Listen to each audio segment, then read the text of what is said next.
kepada Allah Subhanahu wa taala. Ini puji-pujian. Puji-pujian daripada Allah Subhanahu wa taala kepada manusia yang menginfakkan hartanya di jalan agama Allah.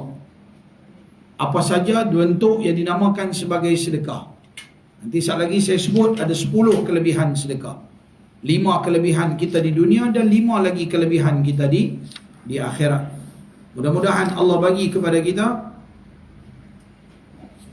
kemampuan untuk menginfakkan harta kita di jalan agama Allah Subhanahu wa taala ketika mana hidup di dunia ini.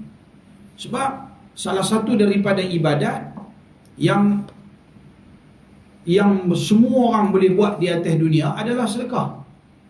Bahkan sabit dengan sebuah hadis kata Nabi SAW, perbanyakkanlah amal ibadat kamu, perbanyakkanlah bekalan kamu dengan bersedekah. Bagi orang yang dia tak ada masa zikir, dia tak ada masa baca Quran, dia tak ada semayang 5 waktu.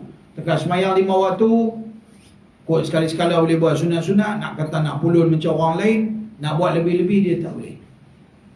Tak boleh tu, dia sibuk ke, dia buat sibuk ke, faham tak? Ada yang sibuk, ada tu menyibuk. Hak sibuk satu hal, hak menyibuk ni satu hal. Banyak sangat dia punya kerja dalam dunia ni yang dia bukan dia punya kerja, dia nak buat kerja. Maka dia menyibukkan diri dia pada benda yang dia tak sepatutnya buat. Automatik dia kira jadi banyak kerja. Jadi banyak kerja. Orang-orang macam ni disuruh dalam Islam, disuruh oleh Nabi supaya dia cari dia punya bekalan-bekalan akhirat dia dengan memperbanyakkan sedekah. Duit belamba, sedekah. Masa lapang kot lah nak pergi kuliah ke, majlis ilmu ke, nak pergi duduk di masjid ke, nak pergi tengok orang buat zikir ke, orang buat selawat ke, kan? Duduk di masjid zikir baca Yasin ke, baca Quran ke, tak, dia pantang lain pada pergi kerja, semayang tu kan kata semayang, semayang 5 waktu, lain pada pergi kerja, balik mai, masa lapang dia ni adalah masa dia konon-kononnya dia dengan keluarga, dia nak rehat. Jadi dia tak ada masa untuk dia nak pulut macam setengah-setengah orang lain zikir, wirid, apa semua banyak-banyak, dia tak ada masa. Orang-orang macam ni disarankan untuk memperbanyakkan sedekah. Allah Ta'ala kata dalam Quran, وَتَزَوَّدُوا, cari bekalan. فَإِنَّ خَيْرَ الزَّادِ التَّقْوَى, kerana sebaik-baik bekalan adalah taqwa. Nak dapatkan bekalan taqwa tu, salah satu dia punya amalan adalah sedekah. Salah satunya semayang fardu tu selalu cerita dah, memang hak tu kena buat lah, tak buat tak kena lah. Awal lagi tolak pada awal lagi yang tak betul lah.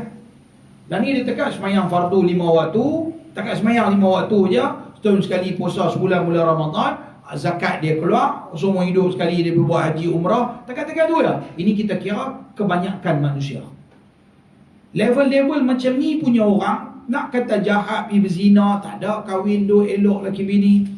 Nak kata pergi mencuri duit orang, mungkin tak. Pasal apa? Pergi kerja elok, balik dapat gaji, sumber pendapatan halal, kan? Nak kata buat benda-benda salah sangat, tak. Cuma masa-masa lapang sepatutnya hang cari masa hang untuk hang bagi banyak sikit bekalan.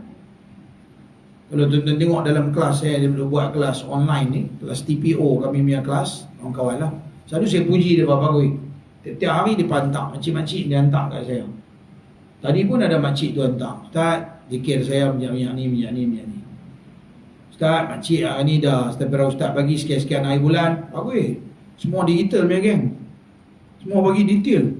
Berapa hari bulan Ustaz, tasbih ni makcik dapat berapa hari bulan.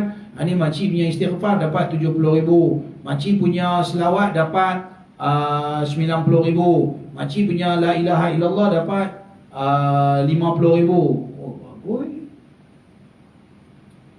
Ribu-ribuan lah. Tak ada lah setahun, dalam 2 bulan tu.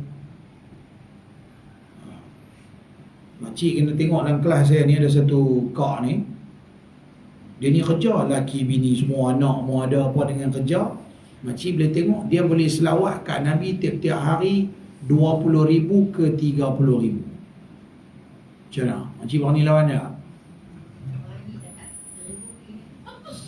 1,000 apa barang.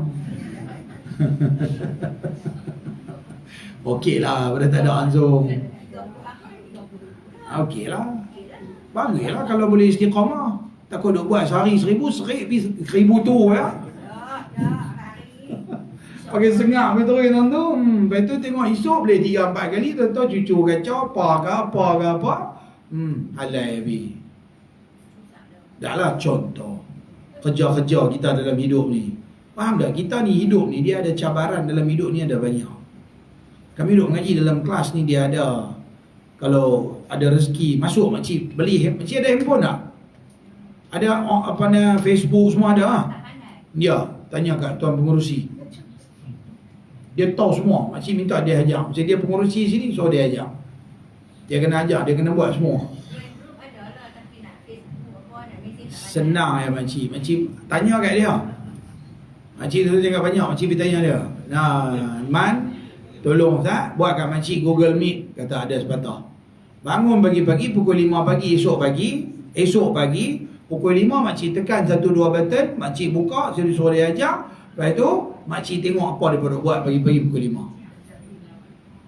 Dia perlu selawat 1000 kali pagi pukul 5. Lepas tu baca kitab pengajian esok pagi 5.30 sampai pukul 6. Lepas tu habis sembahyang subuh baca kitab pula 7.30 sampai pukul 9.30. Lepas tu kelas pula petang pukul 2 sampai pukul 4. Lepas tu malam sampai maghrib. Saya 3 kali mengaji. Isnin bila? Pergi di mana? Oh, pergi yang pondok pengajian tu. Ya. Yang main ramai-ramai tu. Dengar ada orang main dengan bah apa tu. Okay. Tu saya nak abang. Boleh. Mereka boleh buat. Budak-budak tu baca selawat 1000 kali pagi-pagi. Makcik tumpang duk sallallahu alaihi Muhammad sallallahu alaihi wasallam.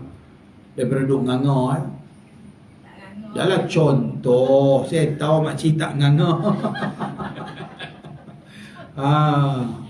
Kata kat semua orang. Kali dengan dalam ni duk ada berlambak. Dengan dalam tu duk ada berlambak. Kata kat semua orang. Daripada duk nganga. Baik duduk baca pimai-pimai dah bangun dah nak mayang subuh. Zikirlah selawat ramai-ramai, istighfar ramai-ramai. Kita nak pergi ke tempat tu kita tak dan pukul 5 pagi. Nak pergi duduk pondok mungkin tak pergi lagi. Oh makcik tak pergi duduk di pondok. Ada cucu sekolah. Cucu rumah dia belah Mak tak ada dah. Mak tak ada. Mak tak ada, mati dah. Oh mak tak ada, makcik pergi duduk di pondok. Bagi dia pergi sekolah kat situ. Dia duduk dengan makcik. Macam mana? Special case saya bagi kat makcik. Tak ada orang lain saya bagi. Lagu mana? Bawa dengan cucu ni.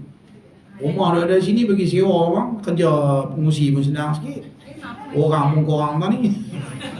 Lambat semua duduk tu. Oh pengusi senang ni. Orang tak ada. Aduh.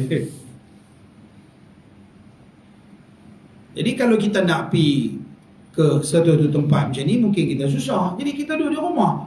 Allah Ta'ala bagi kemudahan akhir zaman. Ni mungkin hikmah Covid. Saya apa kalau tak sabit Covid ni semua tak tahu lah menentang-menentang ni semua. Tahu buka handphone tekat WhatsApp tu pandai main-main nak Google Meet, Facebook lebih-lebih tak kerti. Apa-apa cari tuan mengurusi ke. Kan? Jadi sekurang-kurangnya kita boleh buat. Boleh duduk dengan kumpulan-kumpulan lain, kita boleh buat. Tak banyak, sikit. Tak sikit, banyak. Tak boleh yang tu, tengok ada orang boleh istighfar banyak-banyak. Makcik tengok dalam kumpulan tu, sekali depan dia hantar makcik-makcik ni ramai-ramai duduk di mana-mana satu Malaysia. Sekali dia ni dia hantar, boleh seminggu, 2 minggu, sekali dia ni sebulan, hantar mai dia punya puluh-puluh ribu. Sekali dia ni dia hantar mai puluh-puluh ribu. Kadang-kadang kita respect, kita kagum, bagus. Saya akan doakan. Tak payah cerita kat orang lain, cerita kat saya guru. Cerita kat saya seorang sudah. Sebagai guru, saya nak tengok anak murid saya buat kerja. Itu saja. Homework. Kat orang lain, tak payahlah. Abang ke guru, itu bukan kata niat kerana nak kata bagus ke tak bagus. Tak. Tapi kita nak tunjuk aja dan kita nak doa daripada Tok Guru. Dia tak? Kita nak guru kita kata, ya Allah mudah-mudahan Allah bagi istiqamah ke apa doa berkat. Dah, sudah. Kita bukan nak cerita ke orang. Kalau kita tak ada guru tu, kita tak tahu nak abang kat siapa. Lama-lama dia senyap. Tak ada orang nak check. Sagi main kat saya kata, awak makcik bulan sudah ni saya tengok banyak awak bulan ni korang. Oh tanya sepatah. Makcik kata, Allah tak tahu lah balok lah bulan ni. Makcik kena semangat lah sikit. Kita bagi suntikan semangat. Kan? Apa siapa makcik ni korang banyak ni. Bulan sudah demam kat 2 minggu Ustaz. Batuk nak baca pom tak boleh. Oh, tukar. Contoh. At least ada orang ambil tahu pasal kita. Pasal kita punya amalan. Dia dalam buat amal ibadat ni, dalam hidup ni, dia kena ada challenge. Dia kena ada cabaran. Kalau kita tak ada cabaran, kita tak berlumba-lumba nak buat. Kita duk buat, kita tak tahu orang duk hambat kita. Ataupun orang dah pergi ke mana-mana, kita duduk ke mana-mana. Tak kena buat amal. Kita kena buat sendiri. Tak boleh bagi kita orang. Kat orang tak ya abang. Saya suruh abang kat saya seorang ya. Tak riak ke? Atau tu dua abang tu. Kalau abang kat guru untuk dapat bimbingan, tak nama riak.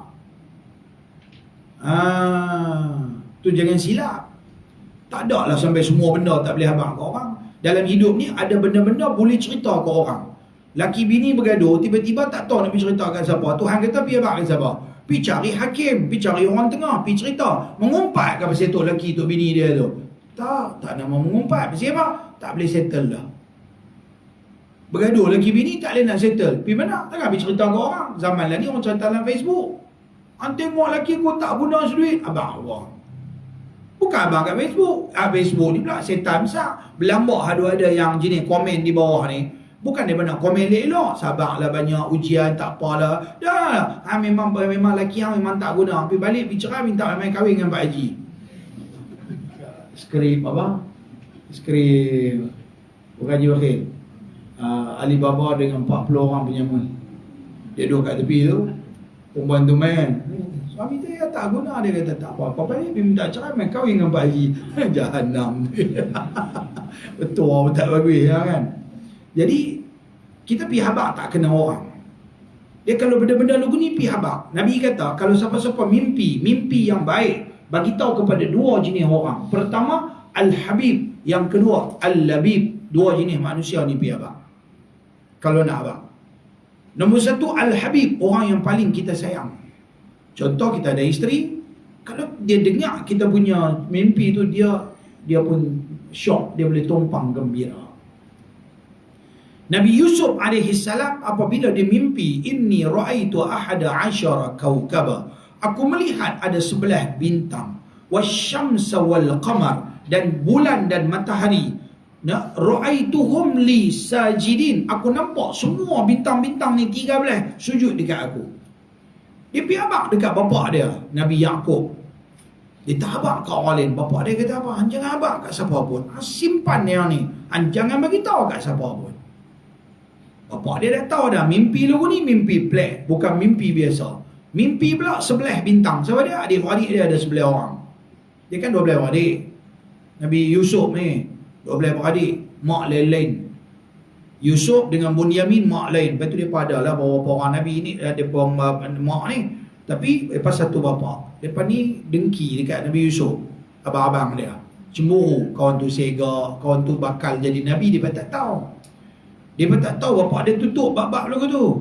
Benda tak boleh abang, tak boleh abang. Nabi dia kena simpan benda rahsia-rahsia.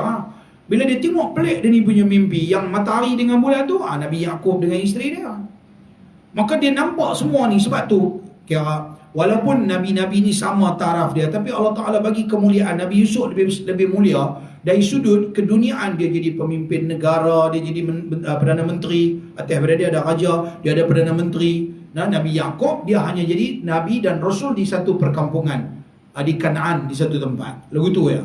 Tapi Nabi Yusuf, Masya Allah, umat dia lagi ramai. Allah bagi kemuliaan pada dia. Nak jadi cerita bila dia mimpi lagu tu, dia hanya cerita kat bapak dia ya. Bapak dia kata jangan abang kat siapa-siapa pun. Bapak dia kira dua dalam satu, Al-Habib dengan Al-Labib. Al-Habib iaitulah orang yang kita paling sayang. Al-Labib iaitulah tuan-tuan guru, para alim ulama, untuk minta tafsirkan mimpi kita.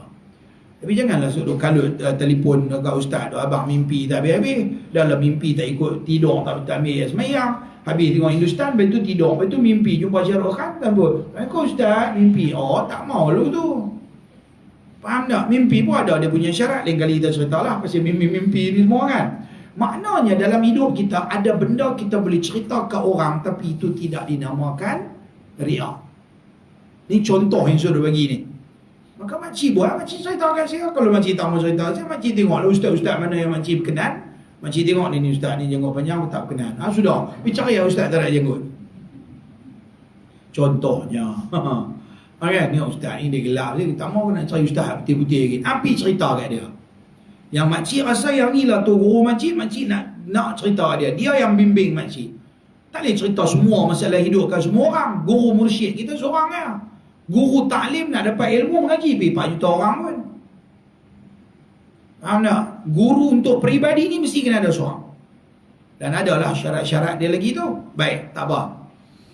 Hari ni kita dah cerita masalah dalam hidup kita. Kalau kita ada masa boleh istighfar, boleh selawat, boleh tahajud, boleh apa, boleh mengaji. Oh Alhamdulillah, adalah bekalan. Ada income tambahan duk masuk ni. Selain pada sembahyang 5 waktu, selain pada puasa bulan Ramadan, selain pada rukun Islam ni, lain pada tu ada lagi amalan duk boleh buat. Alhamdulillah. Okeylah. Jangan juga sedekah, jangan tak sedekah. Sedekah juga kerana dia sebahagian daripada amalan. Tapi Nabi kata, kalau satu orang dia sibuk, dia tak ada masa untuk nak buat, maka Nabi kata, bahasa dia lebih kurang kita mudah faham, hang kampui balik, hang punya takdan tu, hang punya kebajikan hang tu adalah dengan memperbanyakkan sedekah. Ni adalah amalan pun tak buat, sedekah pun kedekut, haji bakhil, semua serba-serbi. Itu dan tak boleh nak nolongnya lah. Tolong sendiri ya, tak boleh nak tolong. Yang tu apa pun orang tak buat. Lepas tu sedekah pun nak, amalan apa pun tak ada. Tak ada apa. Nak kata apa? Tak ada apa. Okey? Jadi pada hari ini kita bincang tentang sedekah. Sedekah ni terbahagi pada beberapa bahagian. Sebelum saya cerita lebih lanjut lagi. Okey, tahu. Sekali lagi saya cerita. Sekali lagi saya bangun tulis. Baca hadis dulu. Dalam satu ayat selalu kita diperdengarkan, siapa-siapa mana-mana tok guru alim ulama selalu baca ayat ni. Famous. Ayat di mana digambarkan betapa besarnya ganjaran bersedekah ni. Allah Taala kata apa? Mathalul ladzina yunfiquna amwalahum fi sabilillah. Perumpamaan orang yang bersedekah di jalan agama Allah. Kamathali habbatin, seperti mana satu manusia yang tanam sebiji benih. Benih tu kalau di negara Arab dia kata benih gandum lah. Arab dia tak makan beras zaman dulu. Zaman Lanimi Arab dia makan beras. Okey, dia menanam sebiji gandum. Daripada sebiji gandum tumbuh dia naik macam pokok padi, pokok gandum ni, dia naik tu 7 tangkai. Setiap tangkai tu ada 100 biji. Bererti daripada sebiji hang tanam, dia naik satu pokok dengan 7 tangkai, hang dapat gandaan 700 kali ganda. Bahkan Tuhan kata apa? Kamathali habbatin ambatat 7 sanabila fi kulli sumbulatin 100 habbah. Setiap tangkai 100, jadi 700. Wallahu yudha'ifu liman yasha. Allah boleh tambah lagi. Tengok tak ikhlas. Ikhlas tak sama manusia ni. Ada ikhlas dia grade lagu ni, ada grade tinggi lagi, ada grade tinggi lagi. Oh, tu susah kita nak boleh baca. Allah saja Maha mengetahui. Nanti satu hari kita belajar tajuk ikhlas. Kata dengan Al-Imam Ibnu Arabi Imam Ibnu Arabi, dia kata apa? Ibnu Arabi dalam Islam ada dua, satu Ibnul Arabi Al-Makki, satu itu ulama fiqh, satu lagi Ibnu Arabi As-Sufi, ulama tasawuf radhiyallahu anhu. Dia kata apa? Ini dia punya ijtihad. Dia kata manusia ni keikhlasan dia dinilai. Macam mana malaikat boleh tahu orang tu ikhlas? Macam mana malaikat nak tulis dia punya ikhlas grade A ke, grade B ke, grade C? Dia kata apabila satu manusia buat satu amalan, keluar daripada tubuh badan dia satu bau. Orang tak boleh bau, malaikat saja boleh bau. Orang tak boleh bau. Orang hak buat lagi tak bau. Dia hanya tekat boleh bau ketiak dia. Dia tak bau dia punya amalan. Malaikat ni yang duk tulis kanan kiri ni, Raqib Atid ni, depa ni duk tulis, depa bau. Ada sejenis bau yang keluar pada badan manusia. Kalau dia buat tu, dia bau tak sama. Tahap ikhlas dia memang tinggi betul. Dia bau tu lagu lain. Kalau tahap dia buat tu biasa-biasa, bau dia sederhana. Kalau dia buat tu adalah ikhlas sikit-sikit, bau dia sikit.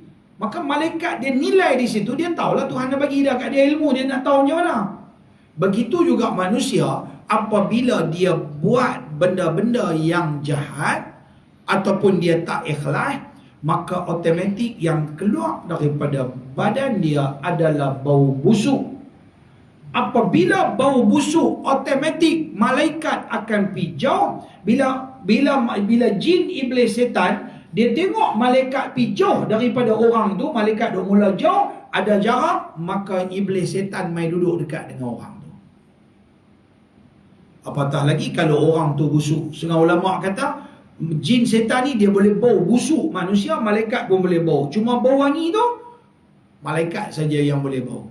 Setengah ulama dia kata dah, setan tak tahu wangi ke busuk. Dia cuma tak boleh kacau orang bila malaikat pakai hormon dia tu. Pasal apa malaikat hormon? Ikhlas dia tinggi, malaikat hormon dia. Setan tak boleh main dekat dia. Bila dia bau busuk, dia tak ikhlas, malaikat mula duk pi jarak, duk menjauh pada dia, maka malaikat tahu dia ni tak ikhlas, dia ni tak bagus, hati busuk, lugu ni, malaikat duk jauh, setan main duk dekat. Setan dia tahu macam mana? Malaikat duk pi jauh dah, dia ni mesti ada benda tak betul dia buat. Jom kita masuk celah tu, kita pi cucuk lagi bagi dia buat tak betul. Faham tak? Macam mana pun tak apalah, tapi Allah Maha mengetahui. Malaikat Allah Ta'ala bagi tahu kat dia, dia boleh tahu macam mana orang tu ikhlas ataupun tidak. Maka dalam bersedekah tak sama manusia punya tahap ikhlas. Kadang-kadang kita tengok ada orang dia boleh bagi derma tu depan-depan orang, tapi dalam hati dia memang betul-betul ikhlas. Sebab apa? Dia dah biasa dah duduk bagi. Dia tak ada teringat kata bagus ke tak bagus diri dia. Dia cuma memang dia nak jadi manusia bagus, dia pergi bagi. Maka dia ikhlas. Walaupun sebab dalam ayat Quran tadi kita baca ayat Quran surah Al-Baqarah ayat 274, Tuhan kata apa? Alladzina yunfiquna amwalahum bil-laili wan-nahar sirran wa alaniyah. Secara sir orang tak nampak, wa alaniyah secara terang-terang di hadapan orang. Sedekah bukan kena sembunyi. Sedekah depan pun boleh, sedekah belakang pun boleh. Walaupun ada ayat lain kata sedekah, hadis lain kata sedekah, tangan kanan tangan kiri tak tahu, oh itu lagi bagus. Tapi tak semestinya sedekah depan-depan tu kira tak bagus. Maknanya tengok tahap keikhlasan manusia. Boleh faham? Jadi mudah-mudahan pada malam ni kita dengar sikit sebanyak ayat Quran hadis ni. Dan ganjaran besar Allah Ta'ala bagi pada manusia yang bersedekah. Kan? Lebih-lebih lagi orang-orang yang satunya mungkin dia malas nak buat amal ibadat, ataupun dia sakit, tak banyak kemampuan dia boleh buat. Maka ambillah kesempatan nak tutup balik kelemahan kita, cari balik kita punya pahala ganjaran besar dengan memperbanyakkan sedekah. Okey. Nabi kata dalam satu hadis, as-sadaqah tamna'u mas'alat as-su', bermula sedekah itu menegah ia akan kelakuan mati yang jahat seperti mati yang tak elok. Rajin bersedekah, mudah-mudahan dia menegah kita daripada mati yang tak elok, yang dibenci oleh Allah Subhanahu wa taala. Sabda Nabi sallallahu alaihi wasallam, as-sadaqatu sirri tudfi'u ghadab ar-rabbi, bermula sedekah yang tersembunyi itu memadam ia akan murka Tuhan. Itu kelebihan orang yang sedekah sir. Sebab kebanyakan orang sedekah dia nak abang orang. Maka peratus orang yang sedekah abang ke orang tak ramai yang ikhlas, tinggi. Tapi kalau dia bagi secara sir, kalau dia bagi secara sir, dia boleh apa timbul ujub, pun boleh timbul juga sifat yang tak baik. Tapi nisbah pada keikhlasan tu boleh tinggi sikit lah. Wasadaqatul alaniyah junnatun minan nar, dan sedekah yang nyata itu dinding daripada api neraka. Maksudnya sedekah sir pun bagus, sedekah secara alaniyah. Maksudnya orang tahu, bukan orang nampak. Kan? Tengah-tengah duduk jalan, tepi jalan, Assalamualaikum, Aman, ni bagi duit tu surau mana? Okey, contohnya. Orang pun tengok, orang pun nampak, bagi duit apa? Dah bagi lah, sedekah lagi kat surau, RM10, RM20, apa salah? Oh, contohnya. Orang lain tahu, happy lah. Mana kadang-kadang sedekah lagu tu bagus. Ada orang dah bagi sedekah kat surau. Yalah, daripada aktiviti macam-macam kat surau. Dia ni main bagi sikit, dia ni kita nampak, dia ni bagi RM20. Dia ni pun rasa nak berebut. So, belaan, RM50.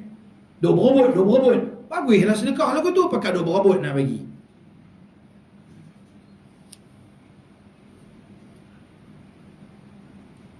Baik, sedekah. Sedekah terbahagi kepada dua bahagian. Ini selalu saya sebut. Ini saya nak tulis. Okey, sedekah terbahagi, masuk ke ni. Apa nama? Buka lah saya pun. Sedekah terbahagi pada dua bahagian. Okey. Sedekah dalam bahasa Arab, sedekah terbahagi pada dua bahagian. Nampak? Nampak? Tak nampak pun buat-buat macam nampak lah. Sedekah terbahagi pada dua bahagian. Apa dia kan?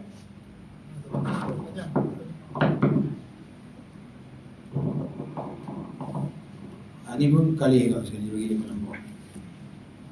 Sedekah terbahagi pada dua bahagian. Ini mudah untuk kita nak faham. Pertama, nama dia sedekah wajib. Yang kedua, nama dia sedekah sunat. Ni sedekah wajib, yang ni sedekah sunat. Okey, sedekah wajib, sedekah sunat. Sedekah wajib pahala dia besar. Mesti kaedah fiqh kata al-fardu afdalu minan nafli. Nama kata sedekah wajib confirm dia memang pahala dia besar. Lebih besar berpuluh, beratus, beribu, berjuta kali ganda daripada sedekah yang sunat. Macam sembahyang fardu dengan yang sunat. Dah tu makcik tu main berubat kat saya. Dia main berubat, dia kata, saya kata dia, makcik, macam mana makcik punya amal ibadat apa semua? Dia main lah, mula dia kata ada jin lah, ada setan lah, pada kacau dah. Lepas tu saya kata, makcik ni special sikit. Dia tak boleh ambil air semayang. Dia ambil air semayang, dia semayang. Tapi dia ambil air semayang, bila dia ambil air semayang, dia main nak pening, dia main meloya tu. Bila dia semayang je, pum, tumbang, pensan. Dia tak boleh nak semayang. Dia main jumpa saya, dia kata ada jin. Saya pun kata, okey lah, kita sesi dialog, sembang, tanya, kaunseling, check apa semua. Saya kata, makcik semayang. Makcik semayang, makcik tahajud pun tak pernah tinggal. Makcik malam sampai Isya tu makcik dilena. Lebih kurang pukul 2, pukul 3 makcik dijaga. Makcik dijaga awal, pukul 2, pukul 3 makcik jaga. Makcik dibuat tahajud, tasbih, taubat, apa semua macam-macam jenis semayang. Kita duk ingat, dah kalau hang semayang tahajud, subuh pun hang semayang lah kan. Lepas tu saja rasa nak try dia orang tanya, subuh makcik semayang? Subuh makcik tak semayang. Ha, jahannam. Subuh tak semayang. Agak-agak dalam pukul 5 tu makcik dia mengantuk balik, makcik dia lena. Lepas tu makcik dia jaga apa? Makcik dia tidur, pukul 10 tu makcik dia jaga. Makcik dia buat duha pula. Allah. Jam keren macam ni. Dia pergi buat hak sunat, dia tak buat yang wajib. Mana dia buat aku tu? Yang fardu, yang rukun Islam, yang wajib, yang tu kena buat dulu 5 waktu. Hak sunat tak buat, tak apa. Jadi dia terbalik pula dah. Dia pergi pulun hak sunat, dia tinggal hak wajib. Oh, saya kena ampun lah. Memang subuh memang dia tak buat. Dia tak buat. Semua hidup tak buat. Tak tahulah. Tapi dia memang tak buat lah. Hari-hari tak buat. Memang dia punya time dia macam tu. Hidup dia. Malam sampai Isya dia tidur. Sekali pukul 2-3 dia jaga. Lepas tu dia bangun semayang. Dia tak buat semayang Isya mungkin dia semayang. Lepas tu subuh tak semayang. Dalam hidup dia kira boleh kata subuh ya jarang dia semayang. Lain dia mungkin dia semayang. Saya kata tak boleh makcik buat lagu tu. Apa dia ni? Loh. Pak Long ni kata pula kan.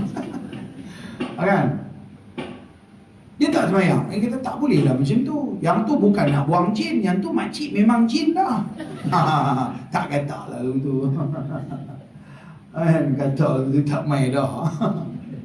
Bahasa dia lagu tu. Dah hantar mayang subuh. Jin lah tu. Sila-sila jin Islam pun semayang 5 waktu. Hang teruk ada jin ni. Betul nak suruh buang jin. Mana boleh? Baik. Wajib pahala dia besar. Sedekah sunat. Sedekah ada dua bahagian. Pusing sikit. Okey. Sedekah wajib. Kita bagi contoh sedekah wajib. Apa dia? Tulis Melayu lah. Zakat.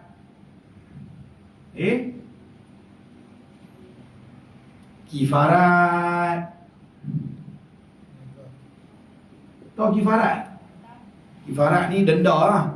Katakanlah dia jimat isteri dia dalam bulan Ramadan, lepas tu dia dia tak boleh dia kena bayar, dia kena puasa sebenarnya. Kifarat dia pertama dia kena merdekakan hamba, tak ada hamba. Bila pergi nombor 2, iaitulah dia kena puasa 60 hari berturut-turut. Tapi dia tak mampu buat, maka memang dia tak larat. Doktor bagi pengesahan dia tak boleh puasa tekak sangat, dan boleh bahaya untuk dia. Maka baru dia kena pergi nombor 3, bagi makan 60 orang fakir miskin. Setiap orang 1 cupak makanan. Oh, tu nama dia kifarat. Jenis lagu tu. Denda. Hang ada buat silap. Dalam kes ni, hang punya denda, hang pi mengadakan hubungan dengan isteri siang hari dalam bulan Ramadan.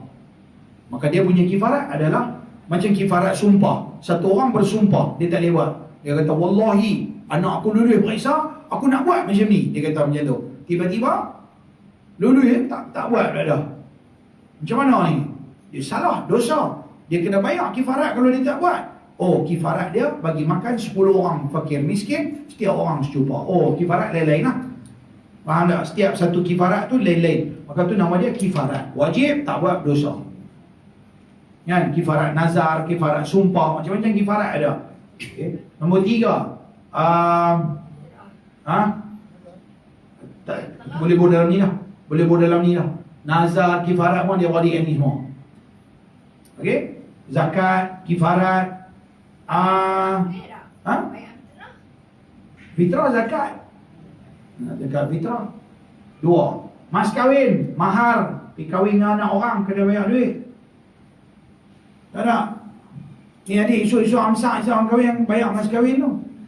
Tak ada. Masa angkat tu, dengan mas kahwinnya, ayah menyerah sebotol tunai. Hanya nak buat macam piramid hutang. Tak ada contoh lah kan. Jangan ada hutang, bayarlah kedekut tak mana. So, dan kalau kata dia tak bayar, dia kena bayar. Yang tu hak bini dia. Wajib mahar tu. Berdosa ambil dia punya kalau tak bayar dia. Tu mahar. Okey, 3. Nombor 4. Apa lagi? Dam.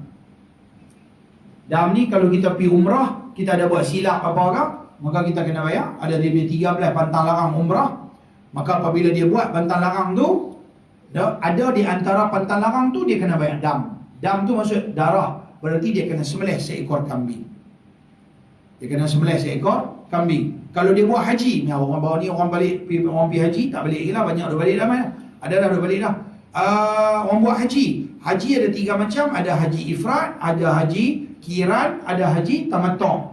Siapa buat haji ifrat tak payah bayar dam. Siapa buat haji kiran dengan haji tamattu' dikenakan dam, seekor kambing. Bayar ya kat orang, dia kena bagi makan kat tak boleh buat di sini, dia kena buat di Mekah.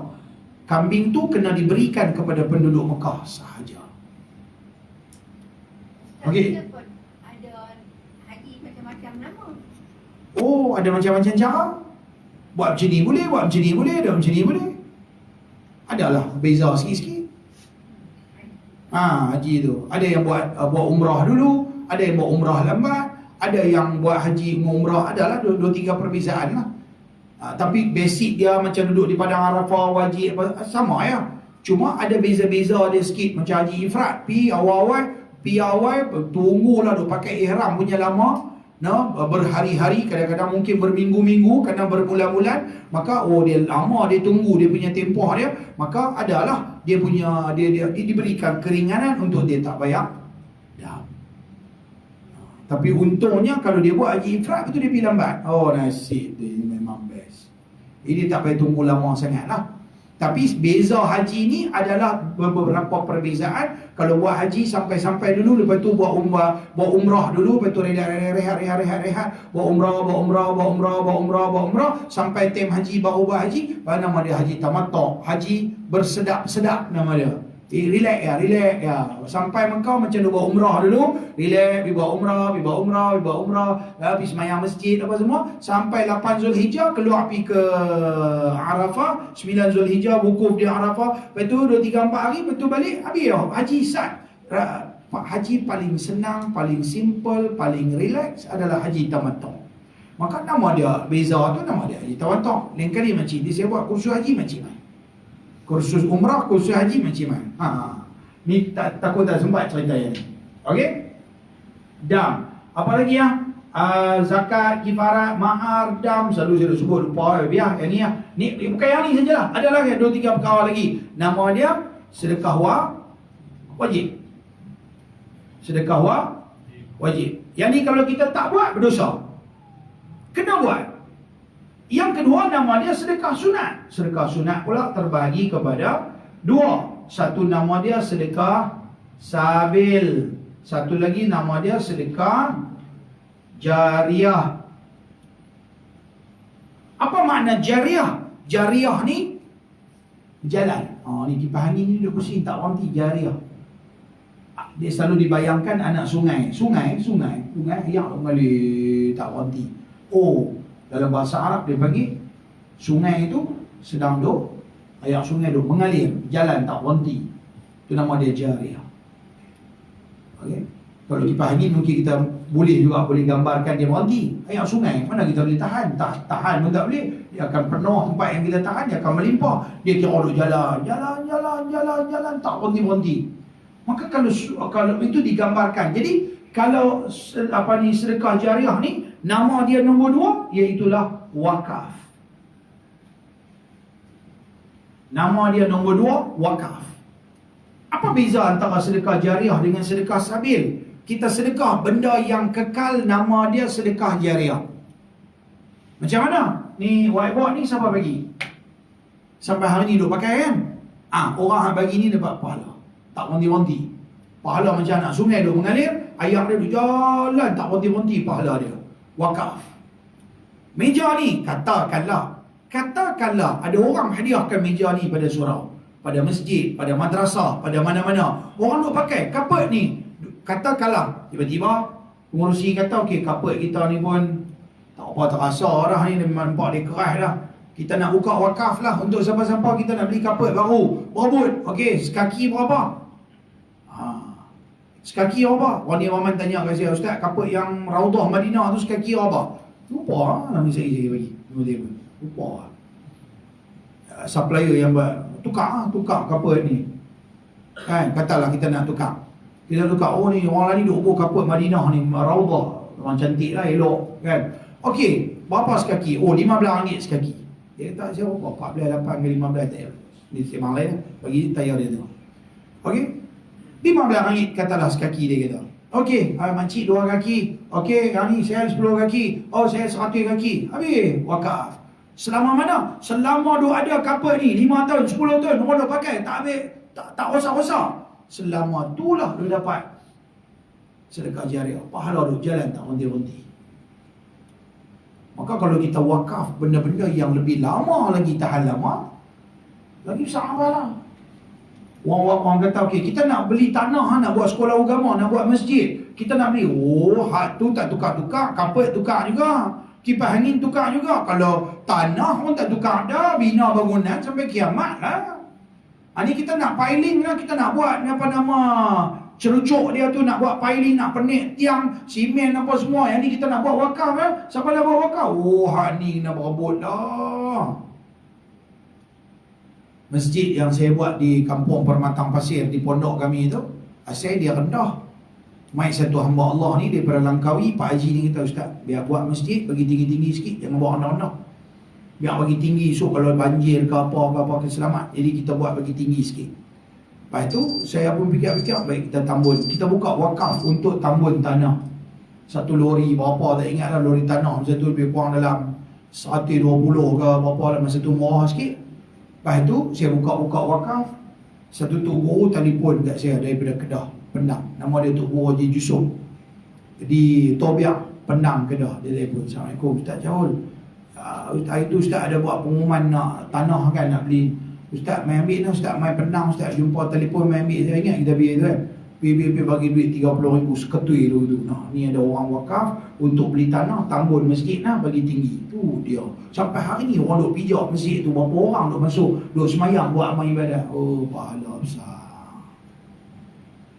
Masa hari tu mula-mula kita buka peluang untuk buka mozaik, marble untuk tempat nak semayang. Allah, dah siap dah, pahala besar. Orang bijak. Ada satu mamak tu, dia duduk ada kat ni juga, tapi saya tak tahu dia duduk kat mana. Tapi dia duduk dekat ni juga, mamak ni bagus. Ini cerita lama. Masa tu saya tunggu iklan nak buat masjid. Mamak ni satu hari jumpa saya, dia kata, Ustaz kalau free nanti mai singgah saya punya kedai, saya nak wakaf sikit buat itu masjid. Okey lah, satu hari saya singgah kedai dia. Saya singgah kedai dia, saya sembang-sembang dengan dia. Sekitar kawasan ni dia tak bagi abang, jadi saya tak boleh abang nama dia apa. Dia kata dia nak bagi wakaf. Dia tanya, masjid tu berapa? Saya kata, masjid tu mahal. Masa tu kami nak buat lebih kurang 1.2 juta. 1.2 apa 1.6 tu. Tapi pasal tu setingkat. Tiba-tiba jadi 2 tingkat, hari jadi 3 tingkat, terus 5 juta.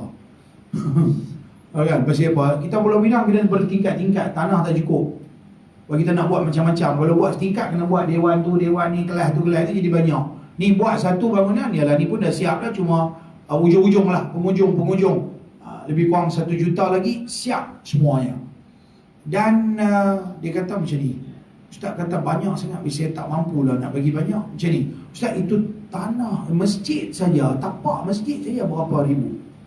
Saya kata, saya pergi suruh engineer, arkitek kira, lebih kurang, dianggarkan lebih kurang dalam 5, 6, 70 ribu tu lah. Agaklah lebih kurang. Lepas tu, saya pun abang pada dia. Satu hari dia kata, tak apa Ustaz, 5, 6, 70 ribu, Ustaz balik mengajak satu hari main singgah saya punya kedai. Dia bagi kat saya duit 50 ribu, duit sangit-sangit. Bawa balik punya penyamun ni. Tengah malam, plastik hitam. Tu dia, saya kata, dia bunyi bawah. Tahu parking orang panggil papan ni kan, buat tidur kata. Bunyi bawah tu, saya kata ni tikui kerik naya.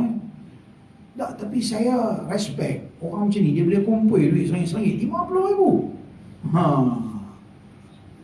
Jauh lah 50 ribu. Punya usung orang balik.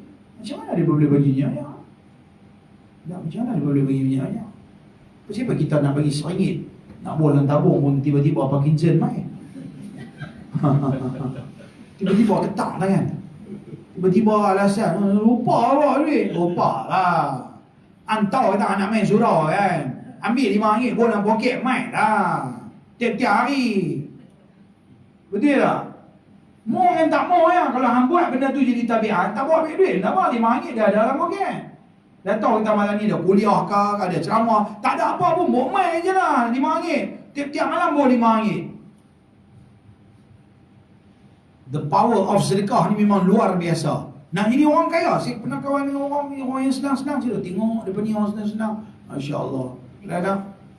Apa dia? Tak. Tak juga makcik.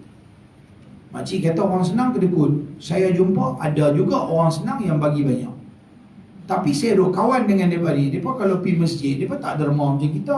Kita orang hantar main tabung, baru kita bubur. Mereka sampai-sampai masjid cari tabung dulu bubur. Bukan mereka bubur RM2, bukan RM5. Sekali cekak duit 50-50, 5, 4, 5, 6 keping, ambil jolok masuk.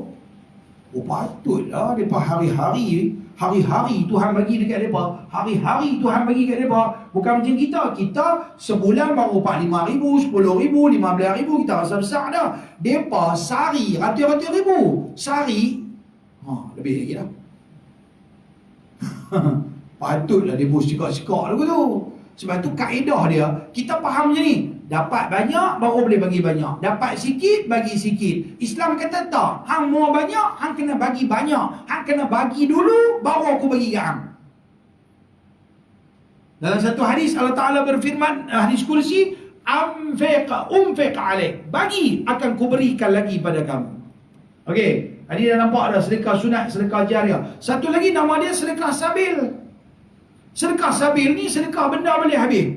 Ni bagi ayak habis, sekali minum ayak botol ni kalau masuk dalam perut habis. Bahasa dia sekali langsam habis.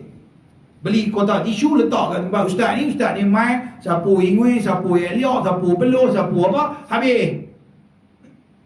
Beli sabun letak dekat sinki surau kat masjid, orang main duk basuh, habis. Apa lagi benda boleh habis? Makan, makanan, minuman, sabun, apa lagi lah benda boleh habis. Kaedah dia nak tahu, benda boleh habis, nama dia sedekah sabil. Benda boleh pakai lama, tak habis, kekal, nama dia sedekah jariah. Sedekah jariah tu nama dia yang kedua apa dia? Wakaf. Okey, nama dia wakaf. Maka ni antara benda yang besar dalam Islam yang perlu kita faham. Ikut kemampuan masing-masing. Tapi yang pastinya dalam hidup jangan ada kedekut, biar bagi tak banyak, sikit tak sikit, banyak, hari-hari kena sedekah. Saya teringat ada satu tok guru, dia kata awak murah sangat syurga ni, takkan syurga harga RM48. Tuan-tuan faham tak? Saya bisa buat satu tajuk tajuk khutbah Jumaat Sungai Tiram. Tajuk macam lepas ni saya pernah cakap tajuk yang sama. Tuan-tuan, tajuk khutbah kita pada hari ni adalah syurga RM48. Pasal macam mana kira calculation dia? Yalah, main Jumaat RM1. Sebulan 4 kali Jumaat RM4. Kali dengan 12 bulan 48. Jadi setahun RM48. Allah, murahnya syurga. Murah besar, mau mahligai, mau gunung ganang, mau segala maknika, tentu bagi RM48. Malam sikit lah. Siapa nak bagi kat kita? Betul tak? Takkan syurga punya murah macam tu. Duk rumah flat ni apa ni? Bapa, Bapak ibu. Dulu 60, lah ni punya value dia 220. Oh, duduk rumah 220,000. Mau syurga 48 Ha? Dah lah fikir tengok, hang duduk atas dunia pun, rumah hang 220,000. Hang nak pergi syurga, hang bayar RM48. Allah kedekutnya. Kalau hang bagi sehari RM1 baru, kita katalah setahun 365 hari, RM365. Pun bagi saya tak patutlah sedekah RM365 setahun. Tapi habis-habis dah tak ada, dan kita jenis orang yang tak sangat berkemampuan, maka bagi je. Tak banyak pun sikit, kita bagi istiqamah. Hari-hari RM1, hari-hari RM1. Hari Jumaat RM5, bagi lebih sikit. Bagi lebih sikit daripada kebiasaan. Hari-hari tertentu, peluang-peluang yang tertentu, maka bagi lebih. Maka ada satu istilah yang selalu saya guna pakai. Dapat dah ni? Dapat dah ni? Ada satu istilah yang kita guna pakai supaya kita mudah, lebih bersemangat dalam bersedekah. Pertama, nama dia mengambil peluang. Satu. Nombor dua, mencari peluang. Nombor tiga, mencipta peluang. Mungkin boleh ada lagi, tapi cukup asas tiga perkara ni. Mengambil peluang, mencari peluang, mencipta peluang. Mengambil peluang depan mata. Tabung lalu, ambil boh dah lalu depan mata. Oh, ni peluang aku, kena ambil peluang aku. Jangan ingat orang nak habis duit kita. Ni peluang aku buat baik. Kita kena faham ke tu. Tapi dah hati kotor. Orang tabung main. Tabung pula dah. Bulan-bulan nak bayar. Tabung pula lagi. Contoh, katakanlah duduk rumah flat macam ni, kena bayar maintenance pun kena bayar kan. Lepas tu yang tu buang gasak. Lepas tu tabung pun macam mana. Biar orang bagi peluang orang sedekah. Hantar orang bagi, ambil lah sengap.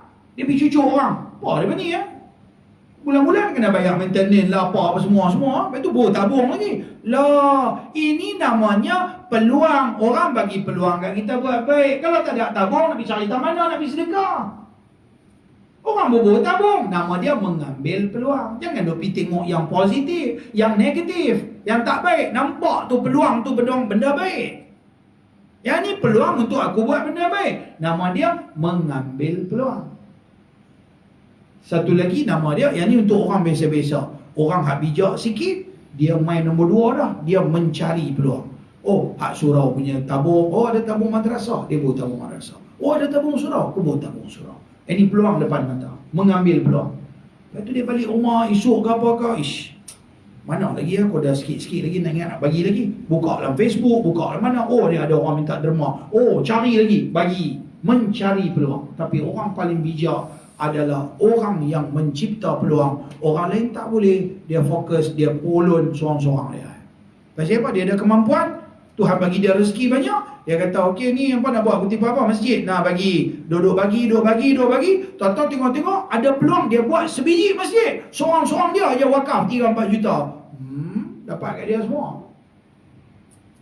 Itu nama dia mencipta peluang. Ini contoh lah, sebahagian contoh. Maka kita ni main duduk tak mana kita tak tahu, tapi jangan lepas peluang untuk sedekah. Sebab tak gaduh baca, tak gaduh tunduk, tak gaduh tungging, tak gaduh terbalik, tak gaduh buat apa, tak gaduh susah-susah tinggal tidur, tak gaduh apa, tapi sedekah. Dapat juga pahala. Tapi sayang dan malangnya kita tengok orang Islam lah agama yang menggalakkan umat dia dengan ayat Qurannya, dengan hadisnya, berlambak-lambak cerita tentang kelebihan sedekah. Tapi terbalik kot. Tengok-tengok orang bukan Islam pula rajin derma. Orang bukan Islam rajin derma. Mereka kalau buat apa-apa donation ni, orang pakar-pakar bagi juta-juta daripada dapat. Saya tak nak cerita pun daripada rakam. Tengok berbukit-bukit mereka buat pusat ibadat mereka dapat duit mana? Kita nak buat satu masjid pun, ya Allah, kalau kerajaan negeri tak bagi duit, mampu tak boleh buat masjid. Duk harap kerajaan bagi, duk harap orang wakaf ni punya susah. Saya nak bina masjidnya berapa tahun, dekat 10 tahun kita punya beli tanah lah dengan buat bangunan ke. Ni baru nak siap ni, dalam 5 juta. Sedangkan mereka boleh buat saat dalam 2 tahun. Tengok, naik besar lah. Siap engineer, arkitek mai luar negara punya mai. Boleh buat macam-macam jorok lagi, macam-macam pusat ibadat mereka. Berbukit-bukit mereka ambil, mereka buat. Agak-agak berapa ribu, berapa juta, berapa bilion mereka ambil. Dan soalan dia, duit tu mereka dapat di mana? Kalau kita kata macam ni, oh ni Pulau Pinang, pasal orang bukan Islam memerintah, mereka bagi lebih kat orang mereka. Tak. Kalau mereka bagi lebih, nanti dalam Dewan Undangan Negeri ada pembangkang, ada orang Islam, mereka akan tanya, pasal apa boleh buat lagu tu? Tak boleh. Dia kena bagi sama rata. Itu dari sudut keadilan dia. Cuma kita nak beritahu, bagi saya, bukan soal kerajaan negeri ditadbir orang Islam ke bukan Islam, itu satu hal lah. Tapi dari satu sudut yang lain, semangat untuk donation, untuk nak bantu sama-sama masyarakat mereka begitu mendalam dalam diri mereka. Abang nak buat bangunan, perap dia buat. No, kalau pergi jalan mana tu? Ni, Binjai. Tengok dia buat pusat untuk dialisis. Mana dia dapat duit banyak-banyak tu? Mana dia dapat duit tu? Katanya ada berapa hotel lebih ke? Mereka main judi. Mereka main judi. Bagus makcik. Tak apa, mereka main judi, baby kat mereka. Yang tu baby kat mereka. Makcik ingat main judi senang lah makcik? Tak. Kalau kena, berlambak api tak kena. Islam tak kena, kafir kena tadi. Tak juga. Kena pandai ke main judi. Kalau tak pandai, pakai kalah gitu ya. Kena cerdik juga. Okey, bak dia main judi tu dia menyelesai. Yang tu kita tak mau fikir dia lah. Yang tu dia kafir lah agama dia, kata tak apa fikir dia. Dia jawab lah esok. Masalahnya kita tak boleh abang masalah main judi. Kita pun ada juga orang senang-senang. Nak kata orang Islam ni pun orang yang semua fakir miskin. Tak. Rakyat Malaysia boleh dikatakan majoriti penduduk kita orang Islam ni banyak golongan sederhana. Tak boleh bagi banyak pun, bagi seorang sikit. Dok ada lebih kurang 30 juta. Kalau seorang bagi RM1, tak dapat 30 juta. Rakyat orang Islam di dalam Malaysia, katalah 20 juta lah kita kata orang Islam, 30 juta, 32, 33 juta rakyat Malaysia. Tolak lebih kurang, orang bukan Islam 20 juta orang Islam. Maknanya bila satu masjid kata nak buat aja, sehari RM1 orang Islam buat keluar. 20 juta. Boleh buat masjid gila-gila orang. Tapi berapa orang ada kesedaran nak bagi apa? Di Singapura, siapa-siapa rakyat Singapura yang bekerja, dululah masa saya pergi, tak tahu lah ni, wajib menginfakkan berapa ringgit ke dalam setiap bulan. Adalah macam berapa ringgit, tak banyak, dia ada berapa ringgit. Dia macam potong macam KWSP tu, untuk pejabat agama. Untuk pejabat agama, bukan KWSP. Dia wajib, yang tu adalah potongan wajib. Dia kerja kat mana-mana, dia orang Islam, potongan wajib. Duit tu sebab kerajaan dia tak bagi peruntukan besar lah. Kalau ada pun mungkin sikit lah untuk majlis agama Islam dia. Tapi rakyat dia, mereka buat paksaan, kena bagi RM5 sebulan, RM29 ke RM10 ke. Maka duit tu nanti dia akan guna, bantulah masjid tu, surau ni, apa semua yang melibatkan orang Islam. Dia akan buat. Dia terpaksa buat macam tu. Kalau dia tak buat macam tu, tak ada duit untuk dia nak bantu masjid-masjid dan orang-orang Islam. Masya Allah. Punya manusia dia kena buat paksaan tu. Okey? Dan seterusnya saya nak cerita yang terakhir untuk kita pada malam ni. Kalau tuan-tuan ada apa-apa soalan, kita tanya. Ada 10 kelebihan orang yang bersedekah. 5 kelebihan nanti dunia, 5 kelebihan esok di akhirat. Pertama, orang yang ni semua berdasarkan ayat Quran, hadis, apa semua dah buat kesimpulan. Nak baca semua-semua tu jadi lambat. 5 kelebihan di dunia. Pertama, Orang-orang yang rajin bersedekah, sedekah tu akan menyucikan hartanya. Sedekah akan menyucikan hartanya. Sebab tu kalau kita tengok, dan Islam suruh mewajibkan kita, termasuklah sedekah. Suruh kita bagi zakat. Nak cuci kita punya harta kita, kot-kot ada tersilap tak mana-mana. Tapi ingat, janganlah kita hidup atas dunia terlibat dengan rasuah, terlibat dengan judi, terlibat dengan menipu. Lepas tu kita kata, mai tonton, bagi bayar zakat, ni nak cuci semua nak, segala rasuah, judi. Tak boleh macam tu. Tak betul macam tu. Dia cuci benda, yang penting benda asas yang haram tu hang tak buat. Lepas tu kot adalah tersilap, tak mana tersilap, tak mana. Yang tu lah dengan zakat, dengan sedekah, dia perbetul balik. Boleh faham? Habis kalau dia faham, confirm memang dia terlibat rasuah judi, itu tak ada. Yang tu hang bagi pi semua harta hang pun tak cuci ke. Sebab apa? Hang dapat semua pun daripada sumber yang haram. Jaga. Nak jadi darah daging makan minum tu. Nombor 1, cucikan harta kita. Barulah ya harta kita jadi berkat. Bila harta berkat, duit yang dia ada, dia membantu kita lebih dekat dengan Tuhan. Duit berlambak tapi malas nak buat amal ibadat. Nak bawa keluar duit nak beli kepiah selai pun berkira.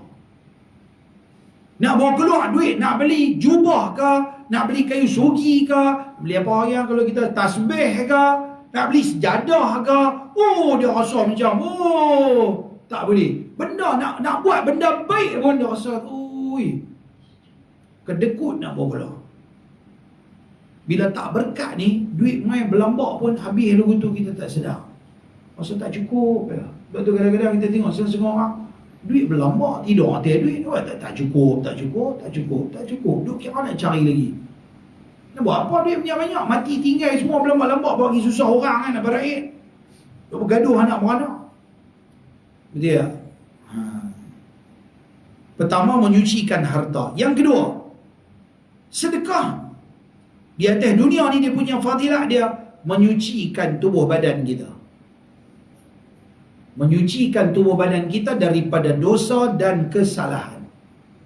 Dengan sedekah tadi, setiap kebajikan yang kita buat dalam Islam, dia 3 benda. Dia automatik 3 serangkai dia panggil. Siapa semayang, siapa zikir, siapa wirid, siapa doa, siapa baca Quran. Semuanya sama ya. Dia akan menambahkan pahala, dia akan mengurangkan dosa, dia akan mengangkatkan darjat. 3 ni main kemak.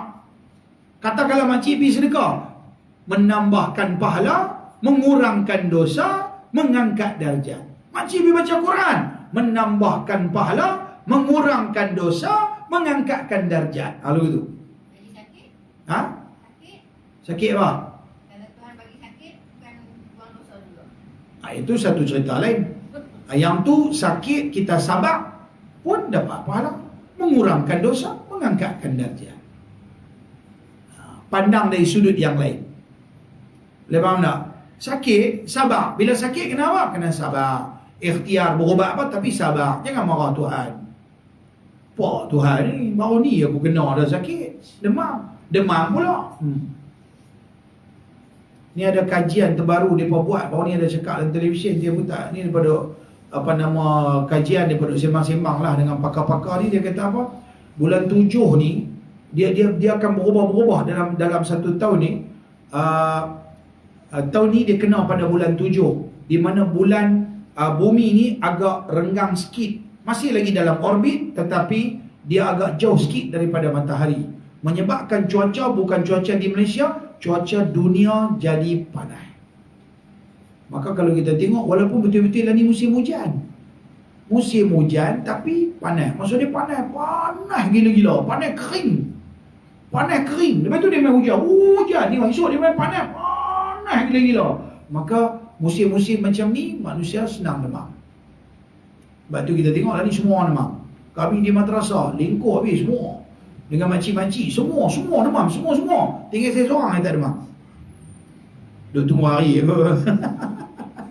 Takkan lah ni okey lagi lah. Tapi tak tahu boleh tahan bila minum air banyak sikit. Musim ni kena minum air putih banyak. Bukan kopi, teh, okey. Minum air putih, bismillah. Kena minum air banyak. Minum air banyak-banyak. Biar bagi banyak, insya-Allah mudah-mudahan sihat. Tapi tiba-tiba sakit, jangan marah Tuhan. Sabar. Allah bagi ujian dekat kita. Allah nak bagi pahala, Allah nak hapus dosa, Allah nak angkat darjat. Itu kelebihan yang kedua, orang yang bersedekah. Allah menyucikan badan kita daripada dosa, kesalahan dan sebagainya. Yang ketiga, sedekah menolakkan bala dan penyakit. Nabi kata dalam satu hadis, "Da'u mardakum bis sadaqah." Ubatilah orang yang sakit di kalangan kamu dengan bersedekah. Maka kalau siapa di sini, di mana-mana, petua dia kalau dia sakit, kena apa-apa penyakit, wabak, bala, apa-apa, ujian, banyaklah sedekah. Banyakkan sedekah. Okey? Tak banyak pun sikit, tapi banyak lagi bagus. Pasal apa? Bila orang tu sedekah, dia dekat diri dengan Allah. Bila dia dekat diri dengan Allah, dia berdoa, minta pada Allah supaya Allah sembuhkan dia ke apa ke, mudah-mudahan diperkenankan doa dia. Maka kalau kita ada masalah saja dalam hidup, benda bagi serabut kepala otak, baik nama sakit, baik nama apa, balak dan ujian penyakit apa-apa, banyakkan bersedekah. InsyaAllah, mudah-mudahan Allah akan ubati penyakit kita. Oh, kadang-kadang penyakit pelik-pelik, pergi jumpa doktor, paling geram kali pergi jumpa doktor, dia kata apa? Ini penyakit tak ada ubat. Allah, tak ada ubat. Tak ada ubat. Jumpa Ustaz. Saya apa ada penyakit? Saya ada satu penyakit, buah pinggang. Saya ada nephrotic syndrome, buah pinggang bocor. Bukan nampak, dia tak nampak. Dia nak tahu dia nanti kalau dia ketara, kaki bengkak, air turun di kaki. Punca pasal apa? Buah pinggang punya penapis ada sejuta belah ni, sejuta belah ni, dah mula bocor, air keluar banyak. Dia tak boleh tapis banyak. Tengoklah dia ada dia punya EGFR dia tu, bacaan dia tu. Kalau bacaan dia teruk, saya pergi jumpa doktor. Doktor kata apa? Tak ada ubat. Dengan siap tak mau abang lah tu. Apa boleh buat, apa boleh buat. Lalu saya belajar, saya jumpa pakar tu, pakar ni. Maka kaedah nak bagi EGFR kita naik balik daripada stage, katakanlah stage 3, nak pergi stage 2, pergi stage 1 balik, adalah nombor 1, kuruskan badan, jangan makan benda-benda manis. Dan saya buat, EGFR saya naik balik. Alhamdulillah. Saya sedekah, buatlah apa yang kita boleh buat. Nak ceritanya riak pula ya. Tapi kita buatlah apa yang kita mengaji. Antaranya banyakkan sedekah. No berlambak dari sana, duk pergi makan dia pak. Kan, duk belah dia pak. Buatlah apa sedekah yang boleh kita buat. Mudah-mudahan Allah tolong. Nak kata tak bagus, saya terus kena ikhtiar untuk sihat. Tapi kena banyakkan sedekah. Bagi kita dah jumpa hadis-hadis yang nak sihat, anak sihat, sedekah banyak.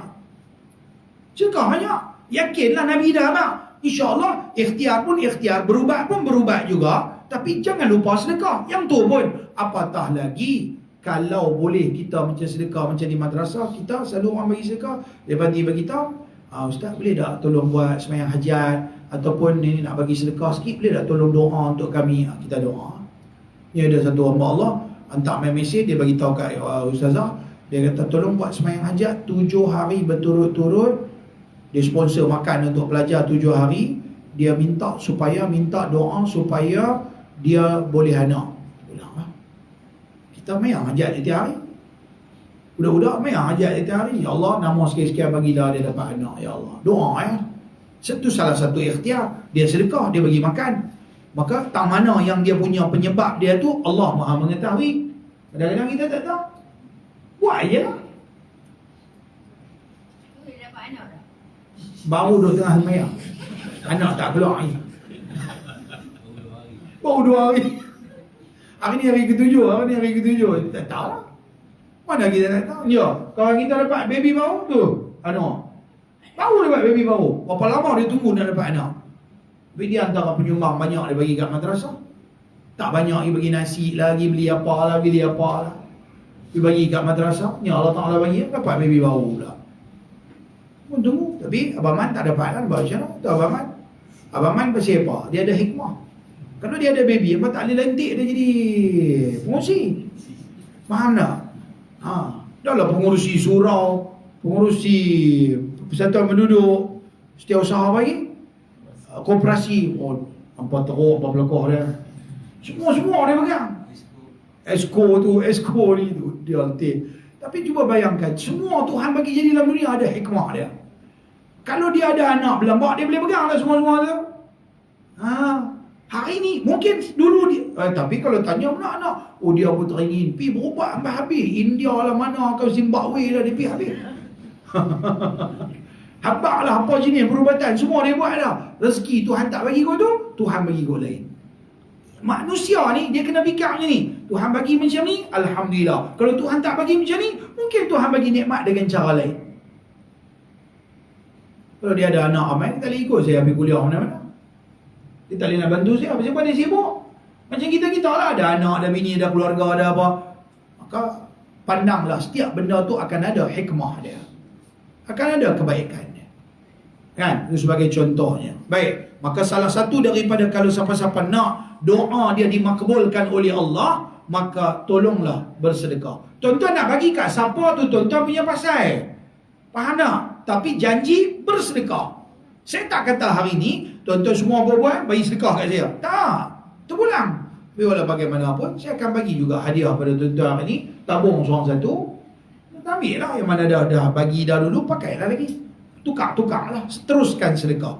Sebab kadang-kadang kita boleh main surau. Kadang-kadang kita tak boleh main surau. Betul? Tabung tu ada kat rumah kita. Masa kita tak sempat main, tapi kita tak terlepas untuk sedekah hari-hari. Istiqamah tu ada. Itu kelebihan.